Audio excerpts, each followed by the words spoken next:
Todas as segundas-feiras, o advogado tributarista Fernando Quercia vem com a gente com o quadro Seu Direito, na expectativa para o Jogo do Brasil. Deve estar vendo os pênaltis aí também, né, doutor Fernando? Que o Japão já errou os dois, a Croácia vai para a segunda cobrança agora, vai se encaminhando para as quartas de final, aí o Brasil tem que fazer a parte dele. Boa tarde, doutor Fernando. Tudo bem, Marco? Prazer estar com vocês, com o pessoal da CBN. Estamos aqui acompanhando, como todo brasileiro acompanhando a Copa do Mundo bem de perto. Tá certo. Acabou de sair mais um gol do Japão, mas agora vamos falar de direito, né? O pessoal vai mandando as dúvidas para a gente também pelo YouTube hoje, né? Pelo WhatsApp pode mandar também, tá chegando mensagem aqui para mim. Mas a maioria do STF validou passagens gratuitas para jovens de baixa renda. Aí tem que ter um teto para ser considerado a baixa renda. Esse teto existe, doutor Fernando? Vamos lá. Esse é um caso bastante interessante, né? A gente, no último programa, falou bastante sobre essa movimentação do Supremo, né, em julgar algumas causas importantes aí nesse final de ano. E na verdade, esse caso específico, ele trata dessa previsão que apareceu no Estatuto da Juventude, né? Que é uma lei federal de 2013. E que garante aos jovens de baixa renda a gratuidade nos ônibus interestaduais. Então, dentre essas políticas, previstas no Estatuto, está a previsão da reserva de 2 vagas gratuitas por veículo para jovens de baixa renda no sistema de transporte coletivo interestadual, e mais 2 vagas com desconto de no mínimo 50% da passagem, caso as passagens gratuitas estejam esgotadas, né? Então, a Associação Brasileira das Empresas de Transportes Terrestres, ela, na verdade, ela entrou com uma ação questionando a constitucionalidade, né, desse estatuto, desse regulamento do estatuto, né, dizendo que isso aí causava para as empresas de transporte um desbalanceamento dentro das questões econômicas delas. Ou seja, cada ônibus teria que ter 2 passagens gratuitas, né, e mais 2 passagens com 50% de desconto para cada viagem, para os jovens de baixa renda. Então, o que se discutiu aí? A constitucionalidade dessa lei, né? E o Supremo, ele entendeu que essa lei é constitucional, né? Que esse dispositivo que garante esses assentos gratuitos e os descontos, né, nas passagens interestaduais, é importante falar isso, né? Passagens de ônibus que vão de um estado para o outro, portanto, não é em todos os ônibus, em todas as viagens, né, para jovens de baixa renda. O plenário do STF ele concluiu que o benefício não implica um ônus desproporcional para as empresas concessionárias do serviço público, né, de transporte interestadual de passageiros. E aí, entrando no questionamento seu, Guarizo, o relator, o ministro que relatou o processo e que deu o voto favorável à constitucionalidade, ele pontuou exatamente isso, que deve-se preservar o interesse dos outros grupos afetados ao estabelecer como requisitos a comprovação da baixa renda e a fixação do número mínimo de assentos reservados e a antecedência mínima de 30 minutos. Ou seja, primeiro, você vai ter que comprovar essa baixa renda. Essa é uma história que a gente vai ter que entender como que vai funcionar essa comprovação de baixa renda, né, porque isso não foi regulamentado ainda, né, e tem que também ter uma antecedência mínima de 30 minutos e essa restrição que seriam 2 assentos gratuitos e 2 assentos com desconto de 50%. E aí é uma outra confusão que pode dar, né? Porque com essa limitação, como é que faz? Vai ter que regulamentar se, olha, os 2 primeiros que chegarem podem, o terceiro que tem essa comprovação já não pode, né? Tem essa outra parte para discutir também, né, doutor Fernando? A lei ela diz o seguinte, os 2 primeiros que chegarem têm direito à gratuidade.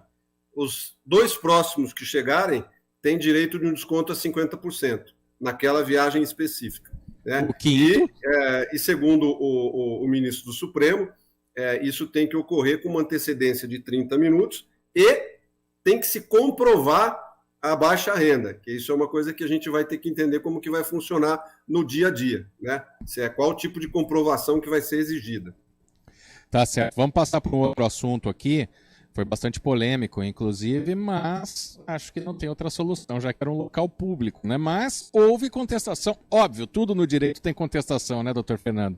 Mas a prefeitura deve indenizar a aluna que teve o dedo amputado em brinquedo de escola. Queria que o senhor comentasse aí essa decisão.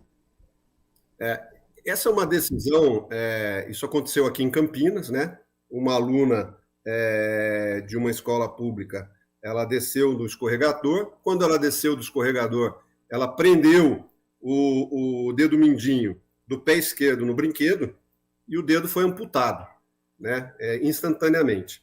Então, veja só, como o direito é uma coisa importante.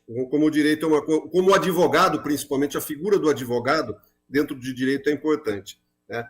Nesse processo especificamente, quer dizer, tanto a primeira instância como o tribunal agora, ele concluiu que a prefeitura deve pagar essa indenização, uma indenização de R$132 mil, por danos morais e estéticos, né, à criança, né? E por que a prefeitura é quem está pagando isso? Porque dentro do processo ficou concluído que a escola e os funcionários da escola, eles não tiveram culpa nenhuma. Eles acionaram imediatamente o socorro, eles tomaram todas as medidas necessárias que deveriam ter sido tomadas para socorrer a criança. E a prefeitura, ela foi condenada a pagar a indenização porque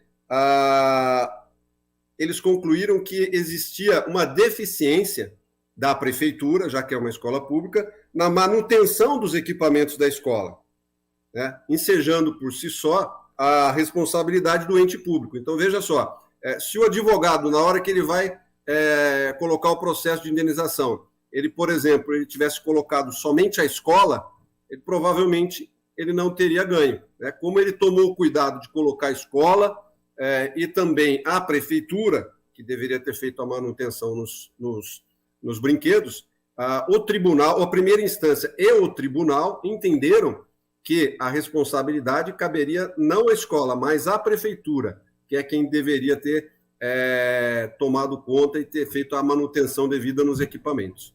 E geralmente é isso que acontece mesmo, né? O processo vai contra o Estado, né? No caso, né, o Estado, o governo do Estado, mas é sempre contra o poder executivo, vamos dizer assim.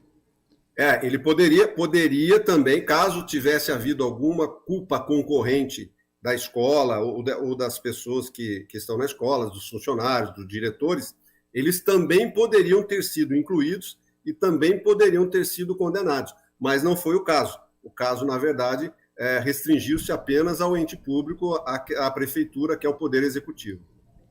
Doutor, vamos passar para o último aqui. Essa é curiosa, hein? 2 pessoas abriram processo em nome de terceiro. Resultado, foram condenadas a pagar a indenização. Ou seja, se eu quero abrir um processo, eu vou na justiça e eu digo que eu sou o Fernando Quercia para abrir um processo. Foi mais ou menos isso que fizeram? Olha só, essas 2 pessoas, elas pegaram o nome de uma mulher, né, sem que a mulher soubesse, abriram uma conta numa empresa telefônica, né, e aí, por conta dessa abertura de conta e de algum problema que possa ter havido, eles entraram com um pedido de indenização contra a empresa telefônica em nome da mulher. Ou seja, a mulher ela não sabia que o nome dela estava sendo usado para abrir uma conta numa empresa telefônica e muito menos ficou sabendo quando eles entraram na justiça pedindo uma indenização para essa empresa telefônica em nome dela, né? Quando ela soube, quando isso chegou ao conhecimento dela, né, ela tomou as medidas necessárias, ela contratou um advogado e tomou as medidas necessárias, e essas pessoas elas foram condenadas a pagar, não só não receber a indenização que eles estavam pleiteando em nome dela, mas foram condenados a pagar uma indenização para ela.